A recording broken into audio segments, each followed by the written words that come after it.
Millionaire hated arranged black wife, but she stayed distant. Now he's the one begging for her love. In the opulent shadows of a penthouse bedroom, where silk sheets whispered secrets and crystal lamps cast judgmental glows, James Davis stood frozen as his wife, Elegance, clutched a pillow like a shield, her eyes cold as the diamond ring she never wore with pride. Begged, his voice cracking for the first time in his millionaire life, "Don't walk away, I can't lose you now." Before we begin the beautiful story, please subscribe, it's free, and it makes my day 100% better. Also like and comment where you're watching from. I would be glad to know this story goes as far as Canada, all of the United States of America, Australia, Africa, and even the United Kingdom.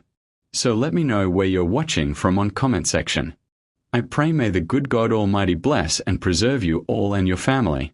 Amen. Let's begin.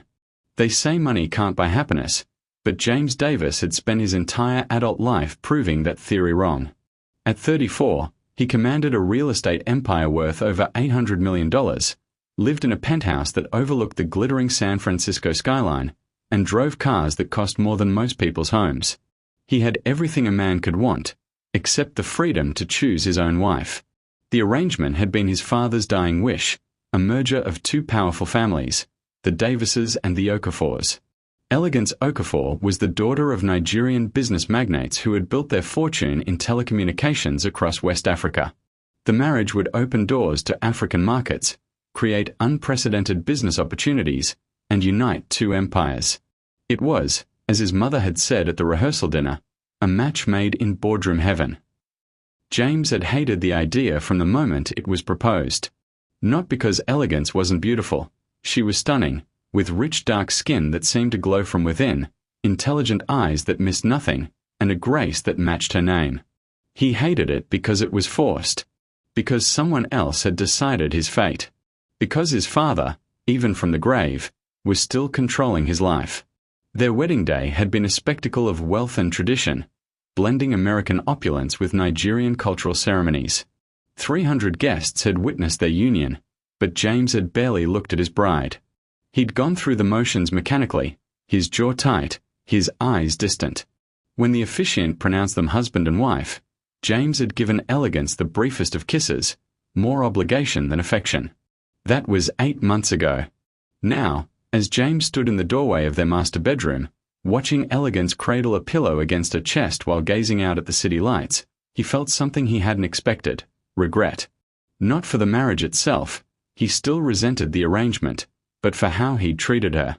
For the coldness. For the cruelty of his indifference. Elegance hadn't done anything wrong. She'd been as trapped in this arrangement as he was, yet she'd handled it with dignity he couldn't help but admire. She never complained, never begged for his attention, never caused drama.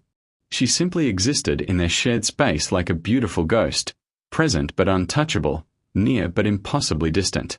In the beginning, James had been satisfied with this arrangement. He'd wanted her to know this wasn't a real marriage, that he wouldn't play pretend.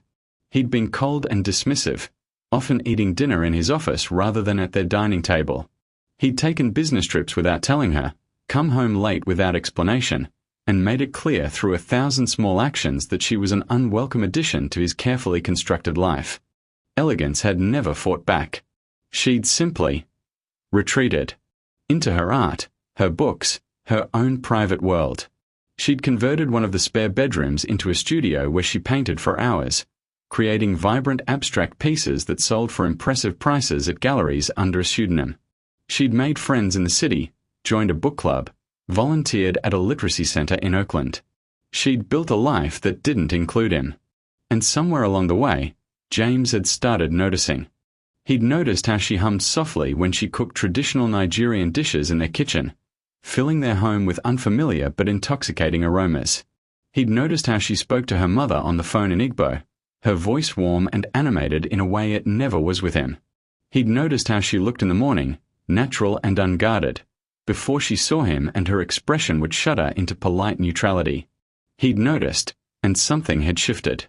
It started small, a curiosity about what she did with her days, a strange disappointment when he came home to find her already asleep. Then it grew into something more uncomfortable, Jealousy when her phone lit up with messages from friends he'd never met. Irritation when she laughed at something on a video call with someone who wasn't him. An inexplicable ache when she said goodnight and disappeared into the guest room she'd claimed as her own. James Davis, who had never wanted this marriage, who had made his reluctance painfully clear, was falling for his wife. And she wanted nothing to do with him. The irony wasn't lost on him. For months, he'd treated elegance like an inconvenience, a business obligation he couldn't escape. He'd been dismissive of her attempts at conversation, mocking of the forced domesticity she'd tried to create, and openly resentful of her presence.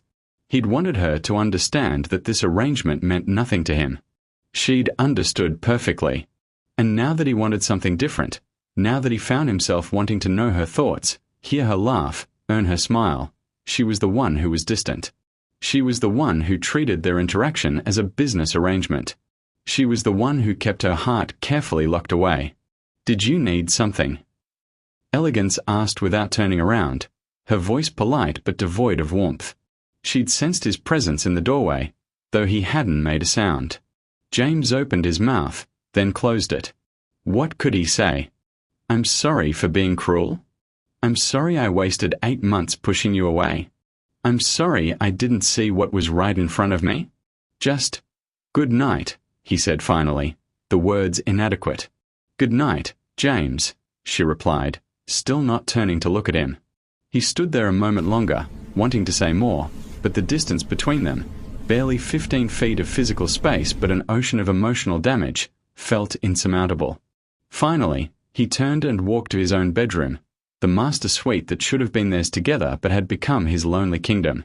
As he lay in his king-size bed, staring at the ceiling, James Davis, the man who had everything, realized he'd never wanted anything as much as he wanted his wife's forgiveness, her trust, her love. But he had no idea how to bridge the gap he'd spent 8 months creating. And Elegance, in her own room with her pillow clutched to her chest, let a single tear slide down her cheek before she wiped it away with determination. She'd cried enough over her husband's rejection. She'd built walls to protect herself, and she wouldn't tear them down just because James had suddenly decided to notice her existence. She'd learned the hard way that hoping for his love was a path to heartbreak. So she'd stop hoping. She'd stopped trying. She'd stopped caring. Or at least, she told herself she had.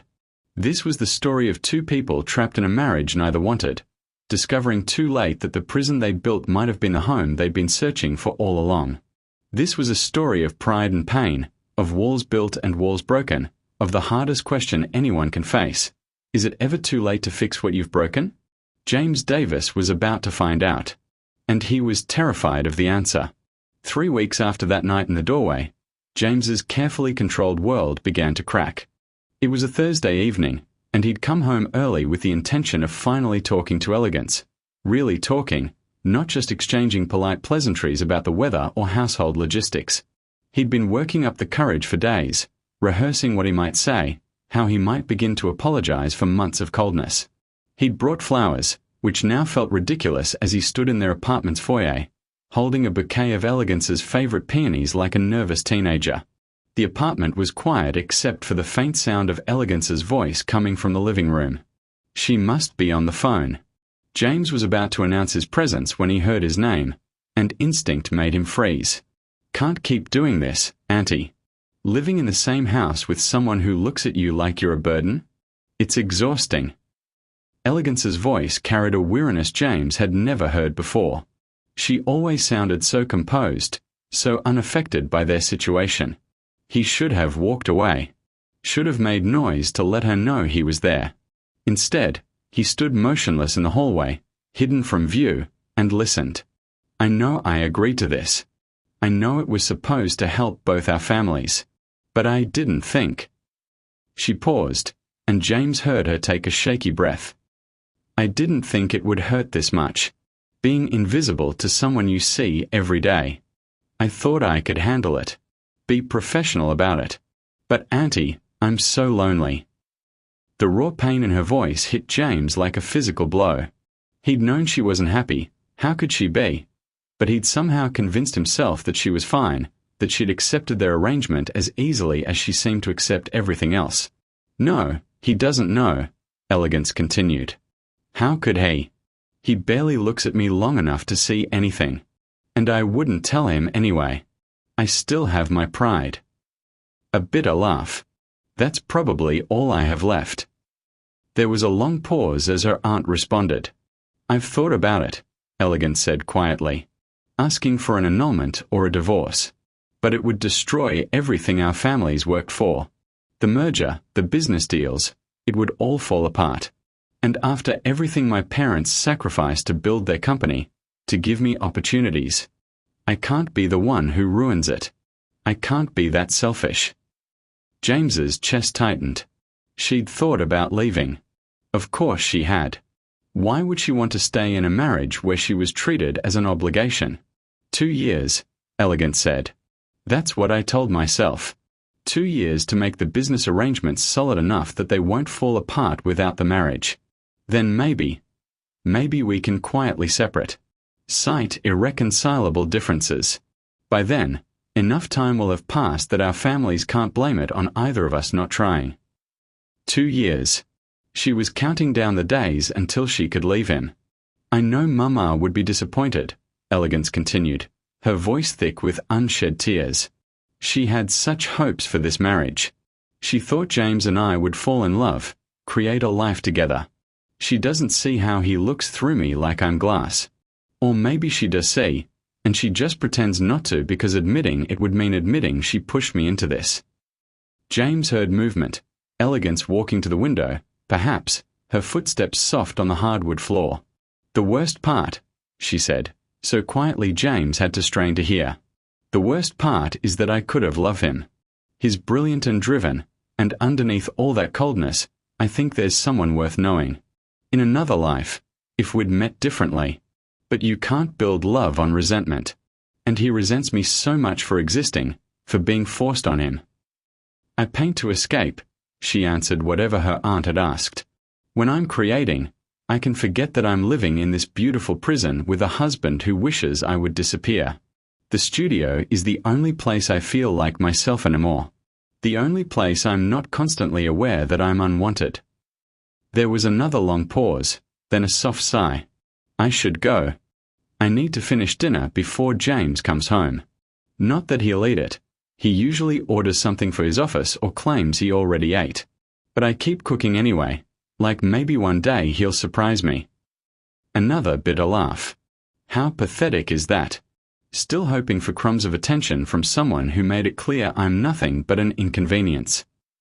I love you too, Auntie. Give everyone my love. And please, don't tell Mama how bad it is. Let her keep thinking we're just adjusting to marriage. She worries enough already. James heard the call end, then the sound of Elegance crying. Really crying, not the composed, silent tears he might have imagined but deep, shuddering sobs that spoke of months of accumulated pain. He stood frozen in the hallway, the flowers in his hand suddenly feeling like the hollow gesture they were. What had he done?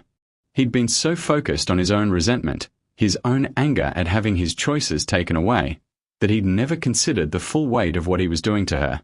Elegance had been trapped in this arrangement just as he was, but while he'd had the power to make their daily life comfortable or miserable, she'd had no such power. She could only endure what he chose to dish out. And he'd chosen cruelty disguised as indifference. She was lonely. She painted to escape the beautiful prison he'd created. She was counting down the days until she could leave him. And she could have loved him, in another life, under different circumstances. Could have. Past tense. As if that possibility was already dead.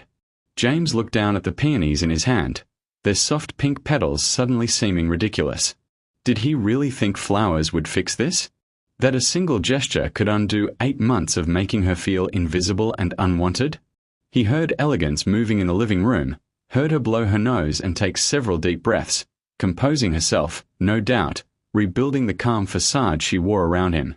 In a moment, she would emerge from the living room, and if he was standing here, she would know he'd heard. She would know he'd eavesdropped on her moment of vulnerability. James made a decision. Silently, he backed toward the apartment's entrance, opened and closed the front door more loudly this time, and called out, "Elegance? I'm home." There was a brief pause, then her voice, steady and polite. "Welcome home, James. Dinner will be ready in about 30 minutes." He walked toward the living room and found her standing by the window, looking out at the city. She'd wiped away all traces of tears, her expression serene and composed. If he hadn't heard her crying minutes before, he would never have known. "I brought these for you," he said awkwardly, holding out the flowers. Elegance turned, and for just a moment, something flickered across her face. Surprise, confusion, maybe hope, before her expression smoothed into polite gratitude. "They are beautiful. Thank you. I'll put them in water." She took the bouquet without letting their fingers touch, a subtle but deliberate avoidance. Then she walked past him toward the kitchen, leaving him standing alone in the living room with the lingering awareness of what he'd lost before he'd ever known he wanted it. That night, James couldn't eat the dinner Elegance had prepared, though it smelled incredible. His appetite had vanished, replaced by a churning guilt that made him feel physically ill. He pushed the food around his plate while Elegance ate in silence across from him, the dining table feeling as wide as an ocean. "This is delicious," he offered, forcing himself to take a bite. "Thank you," she replied without looking up from her plate. "Is it a traditional dish?" "Nigerian." "It's jollof rice with chicken." "Yes, it's Nigerian." Her tone was informative but not warm, as if she were explaining something to a stranger. James wanted to ask more, to keep her talking, but the wall between them was so firmly established that every attempt at conversation felt like throwing pebbles at a fortress. After a few more stilted exchanges, they finished eating in silence. Later, as he lay in his bed unable to sleep, James replayed Elegance's words over and over. "I could have loved him. But you can't build love on resentment." Could have. Could have. Could have. The question that haunted him was whether that possibility was truly gone, or if there was still a chance, however slim, to show her he wasn't the man he'd been for the past 8 months. That he was capable of being someone worthy of the love she might have given him. But how do you prove you've changed when the person you hurt has learned not to trust you? How do you show someone you see them when you've spent months teaching them they're invisible? James didn't have the answers. But he knew one thing with certainty. He couldn't let things continue as they were. He couldn't let Elegance spend the next year and 4 months counting down until she could escape from him. He had to try. Even if she rejected every attempt, even if she'd already given up on him, he had to try. Because the alternative, living in this cold, polite distance for another year, then watching her walk away, was unbearable. The next morning, James woke up with a plan. It wasn't much of a plan, admittedly, more of a direction, a commitment to do better. But it was a start. He would show Elegance that he saw her, that he valued her, that he was sorry for the prison he'd made of their home. And maybe, if he was very lucky and far more patient than he'd ever been in his life, she might eventually forgive him. Maybe she might even let him try to earn what she'd almost been willing to give freely, her love. But first, he had to tear down the walls he'd built. And that would prove to be far more difficult than he'd imagined. 4 weeks later, James's campaign to bridge the distance between them had yielded minimal results. He'd started coming home for dinner every night, though their conversations remained surface level. He'd asked about her day, her art, her volunteer work, but her answers were polite and brief, never revealing anything real. He'd helped with dishes, complimented her cooking, and tried to show interest in her life, but Elegance remained cordially distant, as if he were a friendly acquaintance rather than her husband. It was frustrating and humbling in equal measure.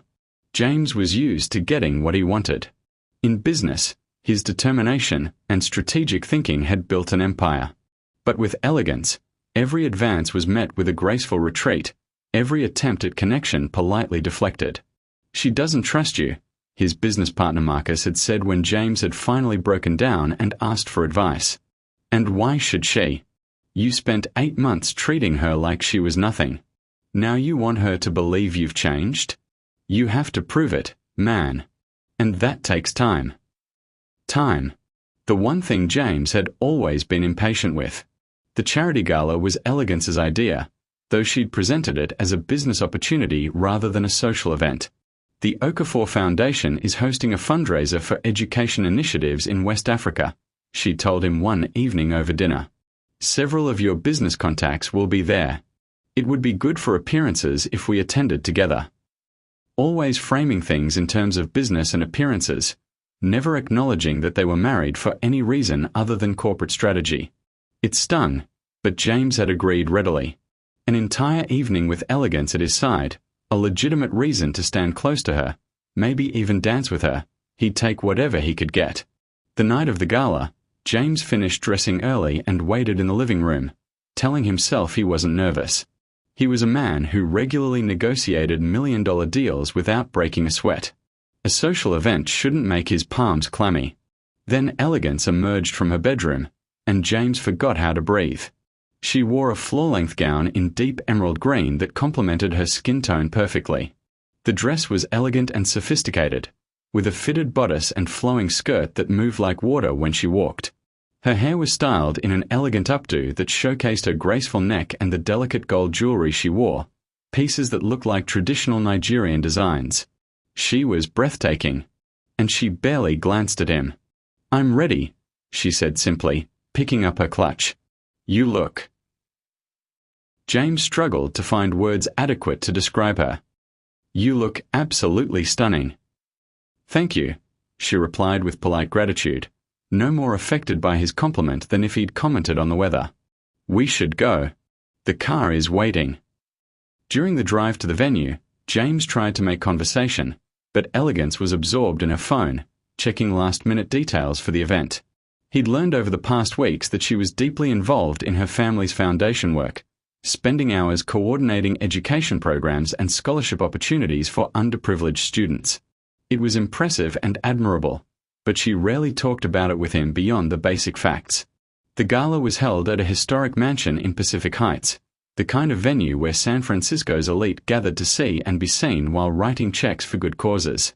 As they walked in together, James was acutely aware of the way people looked at them, the whispers, the speculative glances. Everyone knew their marriage had been arranged, a merger of business empires.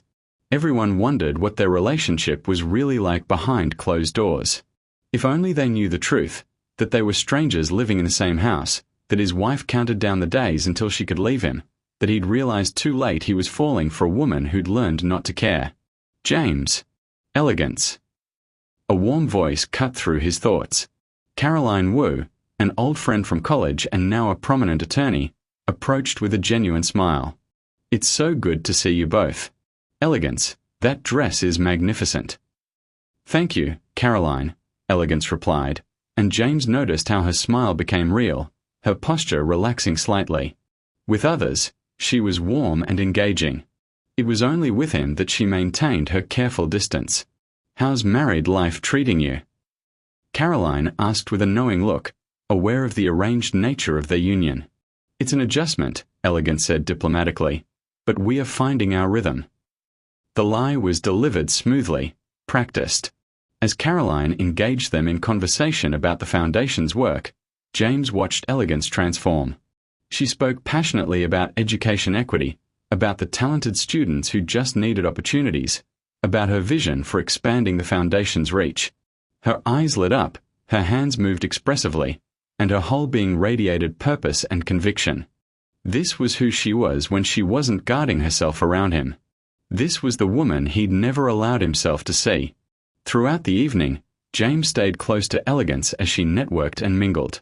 He watched her charm potential donors, speak knowledgeably about education policy, and switch effortlessly between English and what he assumed was Igbo when greeting Nigerian guests. She was confident, articulate, and magnetic, commanding every room she entered. Pride swelled in his chest, unexpected and fierce. This was his wife. This brilliant, passionate, beautiful woman was his wife, and he'd been too stubborn and stupid to appreciate her. "Your wife is remarkable," Marcus said, appearing at James's elbow with a drink. "I've been watching her work this room. She's a natural." "She is," James agreed, unable to take his eyes off Elegance as she laughed at something an elderly donor said. "So why do you look so miserable?" Marcus asked bluntly. "Because she's remarkable, and I treated her like she was an inconvenience. Because she's all of this." James gestured toward where Elegance stood, vibrant and engaged, and I never bothered to look. Then make her see that you're looking now, Marcus advised. Grand gestures, man. Women love that stuff. But James shook his head. Grand gestures are easy. It's the small, consistent things that matter. The problem is, she won't let me close enough to do even the small things. As if sensing his attention, Elegance glanced over and caught James watching her. For a moment, their eyes locked, and something flickered in her expression, something vulnerable and quickly hidden. Then she looked away, turning back to her conversation. An hour later, the dancing began. James watched couple after couple take to the floor, including Marcus with his wife of 5 years. They moved together naturally, comfortable and connected in a way that made James ache. He wanted that with Elegance. He wanted the easy intimacy, the unspoken communication, the simple joy of being together. But he had no right to want those things, not after how he treated her. Still, when a slow song started, James found himself walking toward where Elegance stood alone by one of the tall windows, looking out at the San Francisco Bay glittering in the distance. "Would you dance with me?" he asked quietly, appearing beside her. Elegance turned, surprise flickering across her face before her expression smoothed into neutrality. "Is that necessary? For appearances?" Her words stung, but he supposed he deserved them. "No," he said honestly. I'd like to dance with my wife. If she's willing." Something in his tone must have reached her because, after a long moment, she nodded. One dance. James led her onto the floor, hyper-aware of the moment when he placed his hand on her waist and she rested hers on his shoulder. It was the closest they'd been in months, maybe ever. She held herself stiffly, maintaining as much distance as the dance allowed. They moved together awkwardly at first, their rhythm unsynchronized. But gradually, as the music continued, they found a shared pace. James was intensely conscious of everything: the warmth of her body near his, the subtle scent of her perfume, the way her hand felt in his. "You were amazing tonight," he said softly. "The way you talked about the Foundation's work, you were inspiring." "Thank you," she replied formally, not meeting his eyes. "I mean it, Elegance. I had no idea you were so involved in the Foundation's operations. The scholarship program you described sounds incredible." "It's important to me," she said simply. "Why?" he asked, genuinely curious. She was quiet for so long he thought she wouldn't answer. Then, finally, "Because I was lucky. I was born into wealth, given every opportunity. But talent and intelligence aren't limited to privileged children. There are brilliant minds going to waste because they lack resources. If I can help change that, even for a few students, then maybe my privilege has a purpose." The passion in her voice, even restrained as it was, moved something in James's chest. "That's beautiful," he said. "You're beautiful." Elegance's eyes finally met his, and he saw wariness there. "Why are you doing this?" "Doing what?" "This. The compliments, the attention, coming home for dinner, the flowers. Why now? What changed?" It was a fair question, one he'd known she'd eventually ask. James took a breath, acutely aware that his answer mattered, that he might only get one chance to tell her the truth. "I saw you," he said simply. "Really saw you, maybe for the first time. And I realized I'd been a fool." "I see." Her voice was carefully neutral. "And what exactly did you say?" "That you're brilliant and strong. Of course." As David took his place, pulling Elegance into his arms with an easy familiarity that made James's jaw tighten, he heard David say, "It's been too long, legs. You look even more beautiful than the last time I saw you." Legs. He called her Legs, a nickname, intimate and personal. And Elegance laughed, a genuine, delighted sound that James had never heard directed at him. "You're such a flirt, David. How's Lagos? How's the tech expansion going?" As they danced away, still talking and laughing, James stood rooted to the spot, watching his wife come alive in another man's arms. This was who she was when she wasn't guarding herself: warm, animated, happy. Marcus appeared beside him again, following his gaze. That's David Adekunle, tech mogul, big in the African startup scene. Word is, he and Elegance were close before your marriage was arranged. Some people thought they might end up together. The words hit James like a punch to the gut. How close? Marcus shrugged. Not sure exactly. But look at them. That's not just friendly. James forced himself to look, to really observe the way they moved together. David leaned in to say something that made Elegance throw her head back and laugh. She swatted his chest playfully, and he caught her hand, holding it perhaps a moment longer than necessary. They moved with perfect synchronization, as if they'd danced together 100 times before.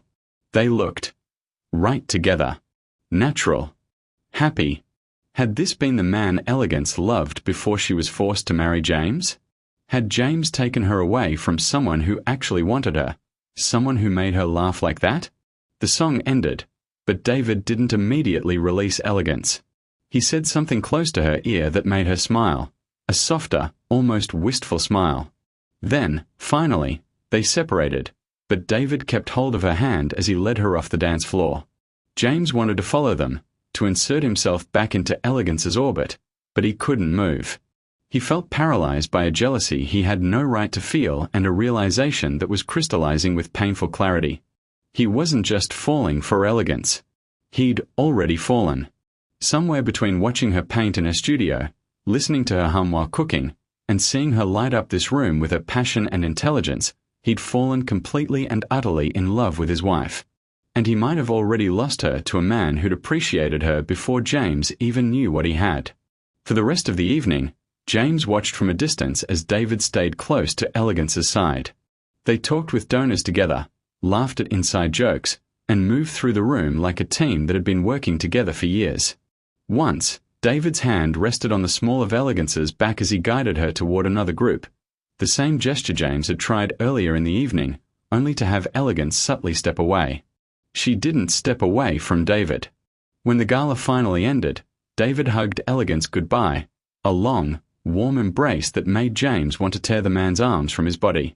"I'll call you this week," David said. "We should catch up properly." "I'd love that," Elegance replied warmly. In the car ride home, James couldn't stay silent. "You and David seem close." "We are," Elegance said simply, looking out the window. "We've known each other since we were children. Our families are friends." "Just friends?" She turned to look at him, one eyebrow raised. "Why do you ask?" "He called you Legs." "That seems intimate." "It's a nickname from when we were teenagers. He started it because of my name, Elegance, Legs. It's silly, but it stuck."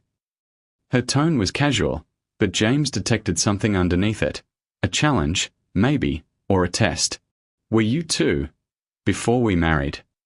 Elegance smiled, but it wasn't a kind smile. It was sharp-edged and knowing. Would it matter if we were? We weren't married yet. And even now, we are married in name only. You've made that perfectly clear. "That's not." James stopped, unsure how to finish that sentence. "That's not true."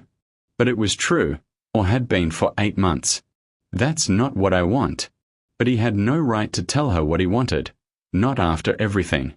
"I'm tired," Elegance said, turning back to the window. It was a long evening. The rest of the drive passed in silence. When they arrived home, Elegance went straight to her room without saying goodnight, leaving James standing in their empty living room, the ghost of David's easy laughter with his wife echoing in his ears. That night, James couldn't sleep. He kept seeing the way Elegance had looked at David, warm and unguarded. The way she'd laughed, genuinely happy. The way she'd let him touch her casually, naturally, in ways she never let James. He'd thought he had time. He'd thought that with patience and consistent effort, he could eventually break through Elegance's walls, earn her forgiveness, maybe even her affection. But he'd been naive. Time was exactly what he didn't have.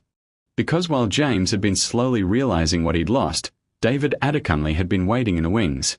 A man who'd known Elegance for years, who understood her culture and background, who made her laugh and feel at ease.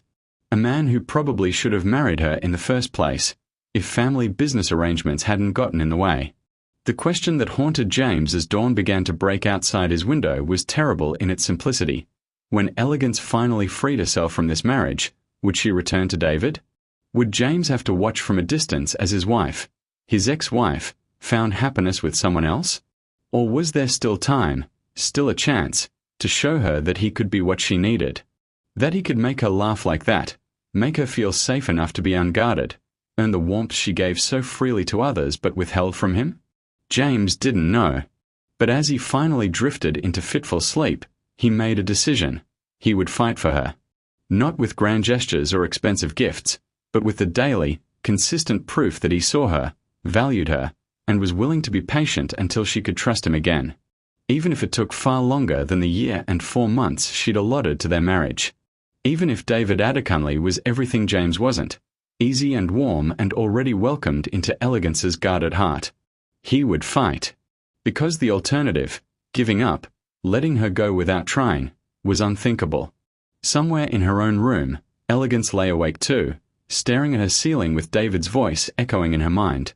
You deserve someone who sees how remarkable you are, legs. Don't settle for being invisible. She'd smile. Please conclude the story in this session and end it. 6 weeks after the gala, everything fell apart. James had been trying, genuinely, consistently trying. He came home every evening, asked about Elegance's day, volunteered to help with foundation work, and even started learning basic Igbo phrases to show interest in her culture. But Elegance remained politely distant, her walls firmly in place. Meanwhile, David had become a constant presence. He called regularly, video chatted with Elegance while James was home, and even flew to San Francisco twice for business that somehow always included dinner or coffee with Elegance. Each interaction drove knives of jealousy deeper into James's heart. The breaking point came on a rainy Tuesday evening. James arrived home to find Elegance in the living room, her phone pressed to her ear, tears streaming down her face. Not the composed, silent tears he'd witnessed before, but gut-wrenching sobs that shook her entire body. "Mama, please," she was saying in Igbo, though James had learned enough to understand the distress in her voice. "Mama, don't say that. I'm trying. I'm trying so hard." James froze in the doorway, unsure whether to intrude or retreat. Then Elegance looked up and saw him. For once, she didn't wipe away her tears or compose herself. She just stared at him with such raw pain that it knocked the air from his lungs.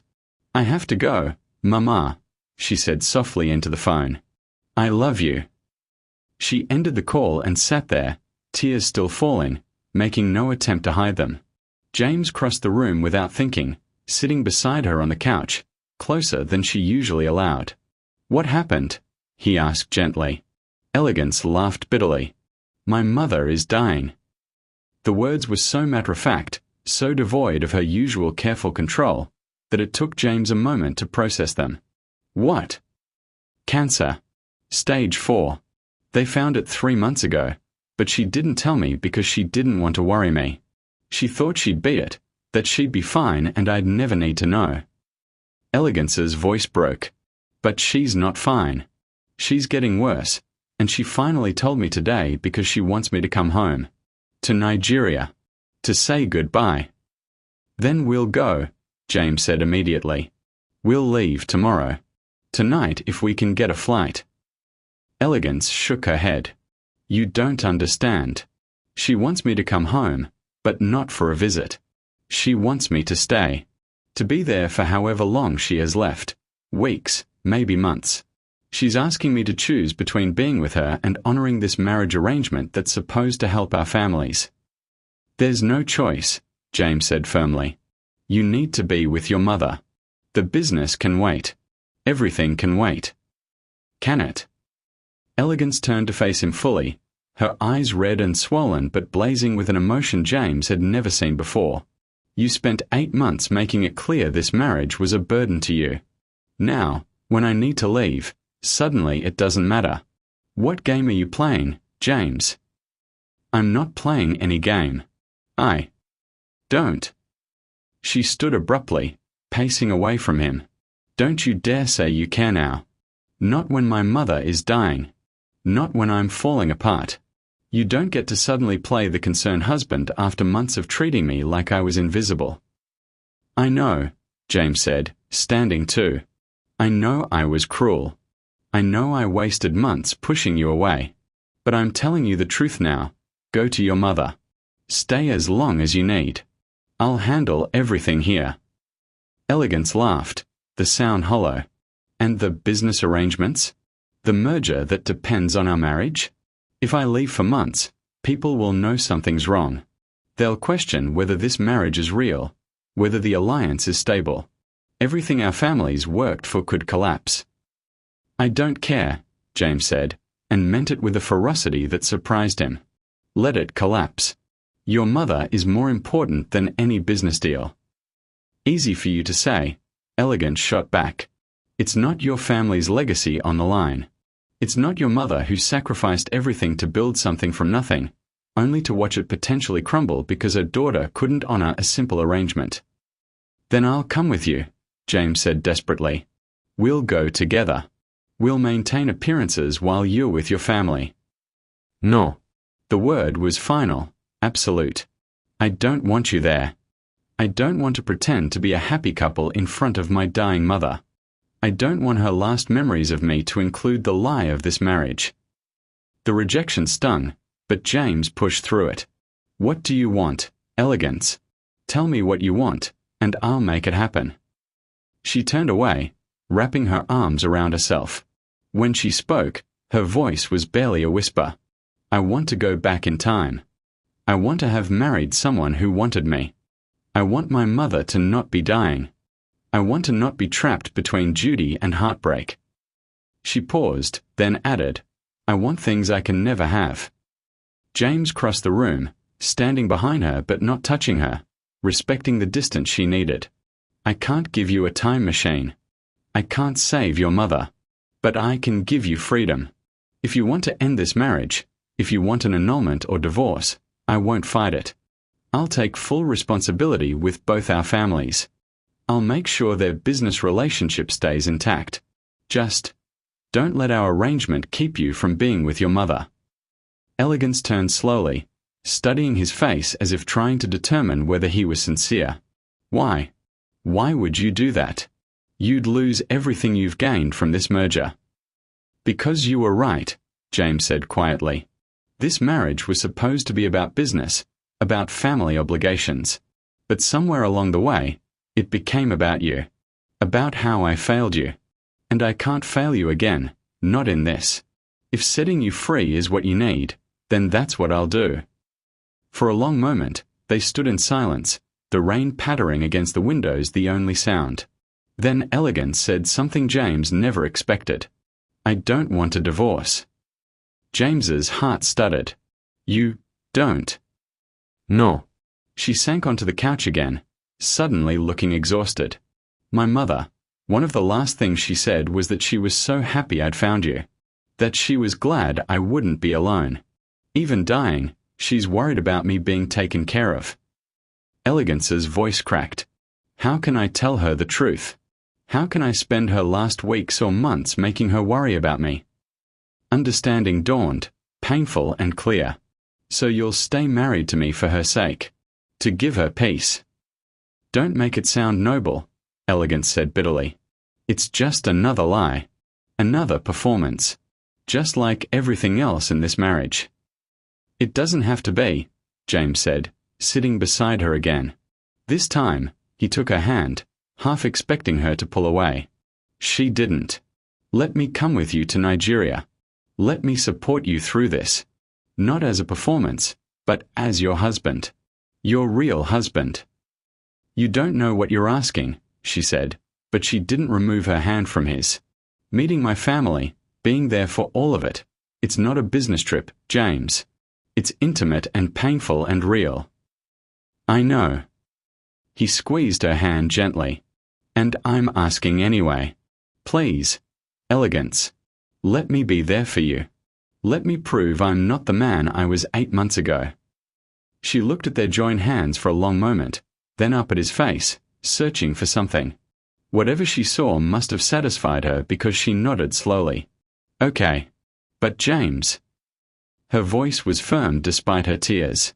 If you come to Nigeria with me, you can't be half in. You can't decide it's too hard and pull away. My family will see everything, every gesture, every word, every moment.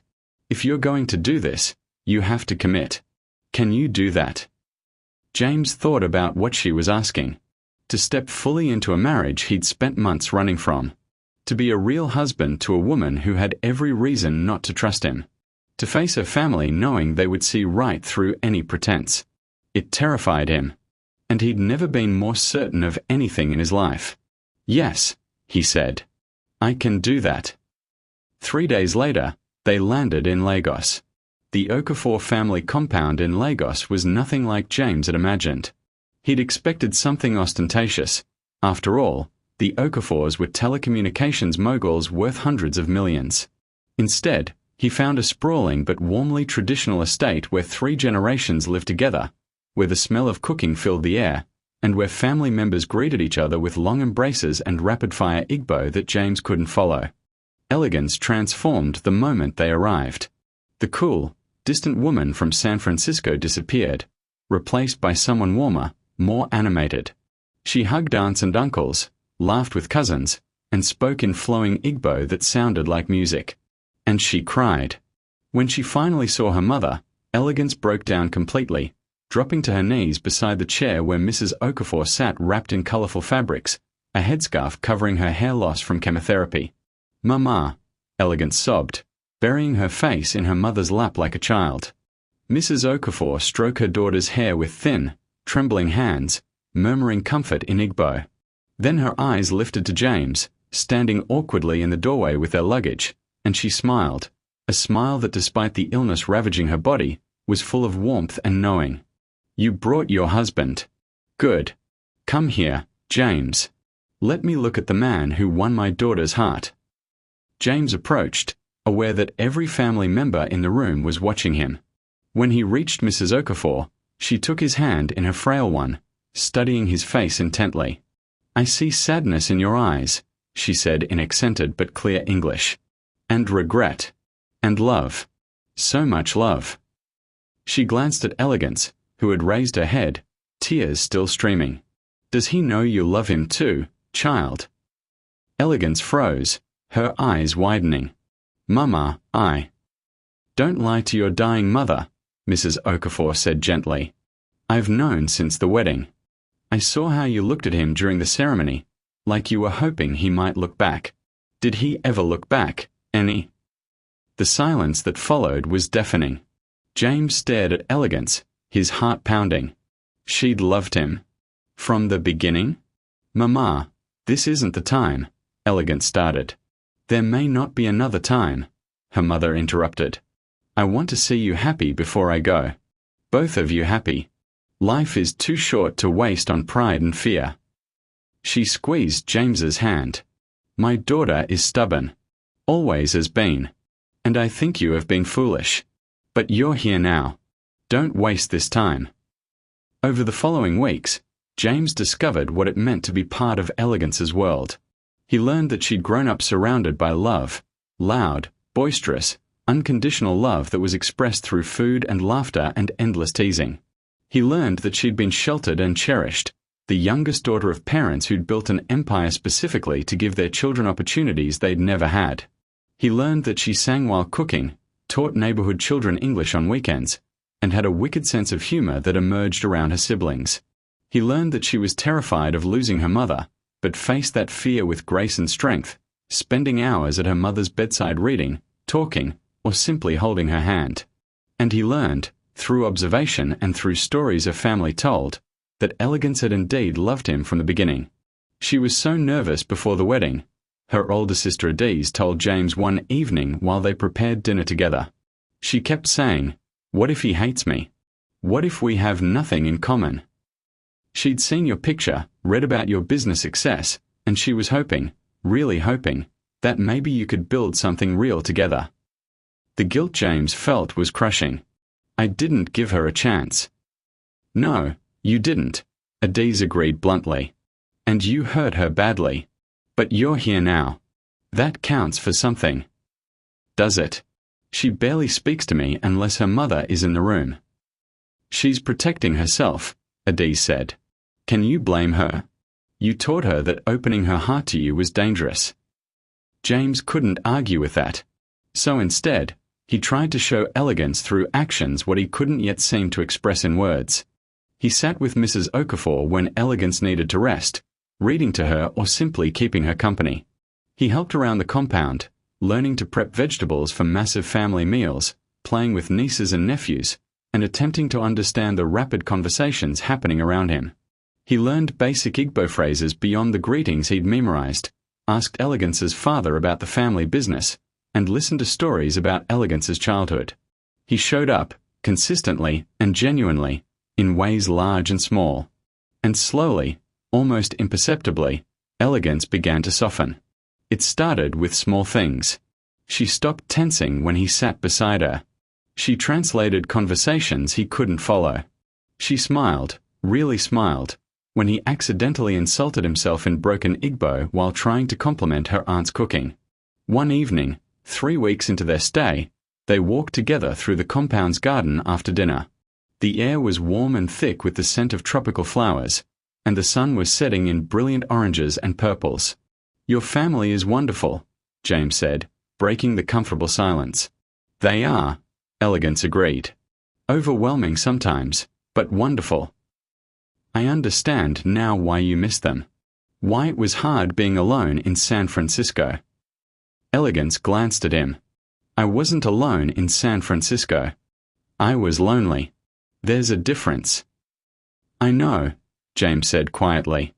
I'm sorry I made you feel that way. I'm sorry for all of it. She was quiet for a moment, then, why did you hate me so much? I never hated you, James said immediately. I hated the situation. I hated that my father had controlled my life from the grave. I hated feeling powerless. And I took all that anger out on you because you were there, and it wasn't fair, and I was a coward. You were, she agreed simply. I fell in love with you, you know, he said, the words tumbling out before he could stop them. Somewhere between month 3 and month 5, I started noticing you. Really seeing you. And I realized I was falling for my own wife, and I had no idea how to fix what I'd broken. Elegance stopped walking, turning to face him in the fading light. Don't say things like that just because we are here, because my mother is dying and everything feels heightened. Don't use my grief against me. I'm not, James said earnestly. I'm telling you the truth. I love you, Elegance. I love your strength and your kindness and your brilliant mind. I love how you hum when you paint and how you light up when you talk about education. I love that you built a whole life for yourself despite me making our home feel like a prison. I love you, and I don't deserve your forgiveness, but I'm hoping, praying, that maybe one day you'll let me try to earn it. Tears welled in Elegance's eyes. You can't just say that and expect everything to be fixed. I know, James said. I know it doesn't work like that. I hurt you, deeply and repeatedly, and words alone won't heal that. But I'm here, and I'm not going anywhere. However long it takes for you to trust me again, if you ever can, I'll wait. I'll prove it every day. What if I can't? Elegance whispered. What if I want to forgive you but I can't get past the fear that you'll change your mind? That one day you'll wake up and resent me again. James stepped closer, gently wiping a tear from her cheek. Then I'll spend the rest of my life proving that won't happen. I'll show you every single day that I choose you. Not because of business or family obligations, but because you're the best thing that ever happened to me, and I was too stupid to see it. Elegance closed her eyes, more tears falling. When she opened them again, there was something raw and vulnerable in her expression. I did love you, you know. From the beginning. I saw your picture and read about you, and I thought maybe we could make something beautiful together. And then at the wedding, you looked at me like I was ruining your life, and I realized I'd been naive. That I'd built up a fantasy that could never be real. It wasn't you, James said urgently. It was never you. You were perfect, and I was broken, and I broke us before we even began. My mother knew, Elegance said with a sad laugh. All this time, she knew I loved you and that you didn't love me back. And she watched me pretend everything was fine because I didn't want to worry her. She was right, though, James said. I do love you. I was just too proud and stupid to admit it until it was almost too late. They stood in the garden as darkness fell around them, the distance between them both physical and emotional. James wanted to pull her into his arms, to hold her and promise everything would be okay. But he knew he couldn't rush this. Healing would take time. Finally, Elegance spoke. I need time, James. I need to be here for my mother, and I need to figure out if I can trust you again. Can you give me that? As much as you need, he promised. She nodded slowly, then did something that gave James hope. She reached out and took his hand, threading her fingers through his. For now, let's go back inside. My mother will want to see us before she sleeps. They walked back to the house hand in hand, and it felt like a beginning. Mrs. Okafor passed away 6 weeks after James and Elegance arrived in Nigeria. She died peacefully, surrounded by family, with Elegance holding one hand and James holding the other. In her final days, she made James promise to take care of her daughter, to never let pride stand between them again, and to fill their home with the kind of love that had filled hers. He promised, meaning every word. They stayed in Nigeria for 2 months after the funeral, helping the family grieve and begin to heal. During that time, James and Elegance grew closer, slowly and carefully rebuilding what had been broken. They talked for hours about everything and nothing. They learned each other's favorite foods, childhood fears, and adult dreams. They started to build a foundation of friendship beneath the legal contract of their marriage. When they finally returned to San Francisco, something had shifted. They didn't magically transform into a perfect couple. There was still hurt to work through, trust to rebuild. But they were trying, genuinely and together. James converted the guest room Elegance had been using into a proper art studio with north-facing windows and professional lighting. He started coming to her gallery shows, not just attending but actually engaging with her work, asking questions, being proud of her talent. Elegance began opening up about her day, her hopes, her fears. She taught James to cook traditional Nigerian dishes. She let him into her world piece by piece, testing whether he would stay, whether his change was real. There were setbacks. Arguments about James working too late, about Elegance still maintaining emotional distance, about the fears and hurts that don't disappear overnight. But they fought fair, and they always came back to each other, committed to making their marriage work. David Adekunle visited 6 months after Mrs. Okafor's death. James tensed when Elegance announced he'd be in town, old jealousies rising. But during dinner together, David pulled James aside. I loved her once, David said bluntly. Maybe I still do, a little. But she loves you, man. Completely. I see the way she looks at you when you're not watching. So don't screw this up again, yeah?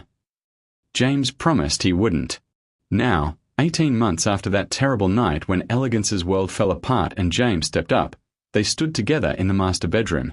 Their master bedroom, shared for the past 6 months, getting ready for another charity gala. Stop fidgeting, Elegance said, adjusting James's bow tie with the easy intimacy of long practice. You look handsome. I'm nervous, he admitted. Why? You've done 100 of these events. Because tonight I'm announcing the scholarship program, and I want your family to be proud. I want you to be proud. Elegance smiled, the warm, genuine smile she'd slowly learned to give him again. The Chioma Okafor Memorial Scholarship Fund. James, I'm already proud. The fact that you put together $1 million endowment in my mother's name, that you're funding education for 50 students across West Africa, it's more than I could have hoped for.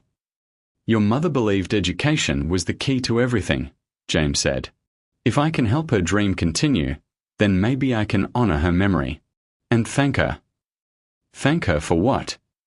For giving me you. For raising a daughter strong enough to survive my stupidity and kind enough to give me a second chance.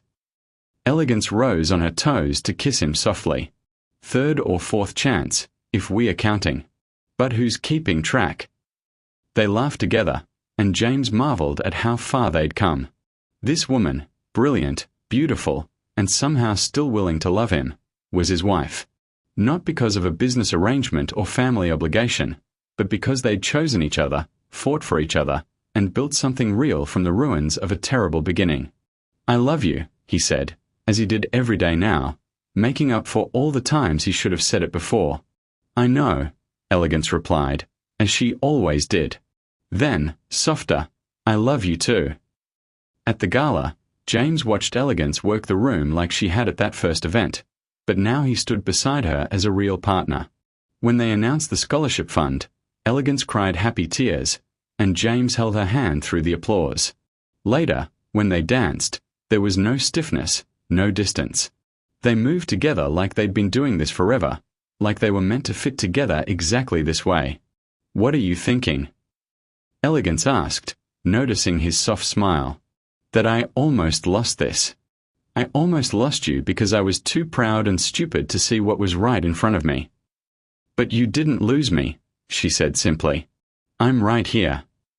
"You're right here," he agreed, pulling her closer. "And James, I need to tell you something." His heart stuttered at her serious tone. "What is it?" Elegance smiled, a secret, joyful smile that made her glow. "I'm pregnant." The world stopped. James stopped breathing, stopped thinking, stopped doing anything except staring at his wife in wonder. We are having a baby," Elegance confirmed, laughing at his stunned expression. "In about 7 months. Surprise." James kissed her then, right there on the dance floor in front of 300 guests, pouring every ounce of love and joy and gratitude into that kiss. When they finally broke apart, both laughing and crying, he pressed his forehead to hers. "Thank you," he whispered. "Thank you for not giving up on me. Thank you for being patient when I didn't deserve it. Thank you for loving me anyway." "Thank you for fighting for us," Elegance replied. "For showing up even when it was hard. For becoming the man I always hoped you could be." They swayed together as the song continued, no longer just dancing but celebrating everything they'd survived and overcome. Around them, the party continued, but James and Elegance were lost in their own world, a world they'd almost destroyed but had somehow managed to save. That night, as they lay in bed together, really together, limbs tangled and hearts aligned, James thought about the journey that had brought them here. The arranged marriage he'd resented. The cruelty of his indifference. The wake-up call of nearly losing her. The grief that had broken them open and allowed healing to begin. It hadn't been a fairy tale. There had been no magical moment where everything was suddenly perfect. Instead, it had been hard, messy, painful work, the daily choice to show up, to try, to forgive and be forgiven. But the outcome was better than any fairy tale. A real marriage, built on choice and commitment, filled with genuine love earned through struggle and perseverance. "James," Elegance murmured sleepily against his chest. "Yeah." "Thank you for begging." He laughed, understanding what she meant. "Thank you for eventually saying yes. To be fair, you were very persistent. I had a lot to make up for." "You did," she agreed. "But you're doing a pretty good job." James kissed the top of her head, breathing in the familiar scent of her shampoo, marveling that this extraordinary woman was his, and he was hers, and somehow they'd found their way to happiness despite every obstacle. "I love you, Elegance Davis," he whispered into the darkness. "I love you too, James Davis," she replied. And this time, the distance between them was exactly right, close enough to feel each other's heartbeat, secure enough to be vulnerable, strong enough to last. They'd traveled from resentment to regret, from indifference to love, from strangers sharing a surname to partners sharing a life. The journey had been painful, but it had been worth it. Because some love stories don't begin with love at first sight. Some begin with hate, or indifference, or the cold calculation of business arrangements. But if two people are brave enough to fight for each other, patient enough to heal together, and humble enough to admit their mistakes, then even the worst beginning can lead to a beautiful ending. Or rather, to a beautiful beginning. Because for James and Elegance Davis, this wasn't the end of their story. It was just the start of the real one, the one they chose, the one they built together, the one where love wasn't arranged but earned, Not given but grown, not perfect but real. And real, they'd discovered, was so much better than perfect ever could have been. 5 years later, the house in Palo Alto was filled with the sounds of chaos, the good kind. 3-year-old Kioma, named for her grandmother, was shrieking with laughter as James chased her through the living room, making monster noises. 18-month-old twins, Adana and Chimamanda, were creating an impressive mess with their blocks in the corner, supervised by Elegance's sister Adiz, who was visiting from Lagos. Elegance stood in the doorway of what was still her art studio, one hand on her growing belly, baby number 4, another surprise, watching her husband play with their children. He'd left work early, something he did regularly now, just to be home for dinner and bedtime. "You were right, Mama," Elegance whispered to the framed photo on her studio wall, her mother at her wedding, looking elegant and proud. "He just needed time to find his way to me. And I needed to be patient enough to let him." "Mommy, Mommy, Daddy's a monster." Kioma ran to Elegance, hiding behind her legs. James followed, scooping up his daughter despite her giggles of protest. "I'm not a monster. I'm a tickle monster. And tickle monsters love little girls named Kioma." As Elegance watched her husband tickle their daughter while the twins toddled over demanding their turn, she felt overwhelming gratitude. Not for the money or the beautiful homes or the successful careers, though those were nice, but for this, the family they'd built, the love they'd fought for, the life they'd chosen together. "What are you thinking?" James asked, finally releasing Kioma to play with her aunts and walking over to Elegance. He wrapped his arms around her from behind, hands settling on her belly where their newest child grew. "That I'm grateful you begged," she said with a smile. "That again. It's been 5 years. And I'll never let you forget it." The great James Davis, brought to his knees by his arranged wife's indifference. "Best thing that ever happened to me," he said, kissing her neck. "Being brought to my knees. Made me realize what I nearly lost." Elegance turned in his arms, looking up at the man she'd loved from the beginning, then learned to love even more deeply through struggle and triumph. "You know what the best part is?" "What?" "I don't have to wonder anymore if you'll wake up one day and resent me again. I don't have to guard my heart. Because you've proven, every single day for 5 years, that you choose me. Choose us. Every day for the rest of our lives," James promised, kissing her softly. "And it's still not enough to make up for those first 8 months." "It's enough," Elegance assured him. "More than enough." From the living room, Kioma called out, "Daddy, come play." "Duty calls," James said with a smile, then added seriously, "Thank you, Elegance, for being patient when I didn't deserve it, for giving me chances I hadn't earned, for being exactly who you are." "Thank you for finally seeing me," she replied. As James returned to their children and Elegance watched her chaotic, beautiful family, she thought about the girl she'd been on her wedding day, hopeful, nervous, eager to love a man who hadn't wanted her.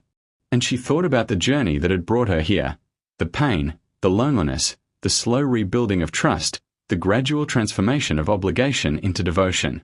It hadn't been the love story she'd imagined. It had been harder, messier, more real. And she wouldn't change a single painful moment, because those moments had shaped them into who they were now, not perfect, but perfectly suited for each other. Not without scars, but stronger because of them. The distance between them that once felt insurmountable had closed completely. And in its place was something far better, the closeness of two people who'd fought their way back to each other and discovered that sometimes the greatest love stories are the ones that almost never happened at all. "Mama," Elegance whispered to the photograph one more time. "You were right. He just needed time to find his way to me.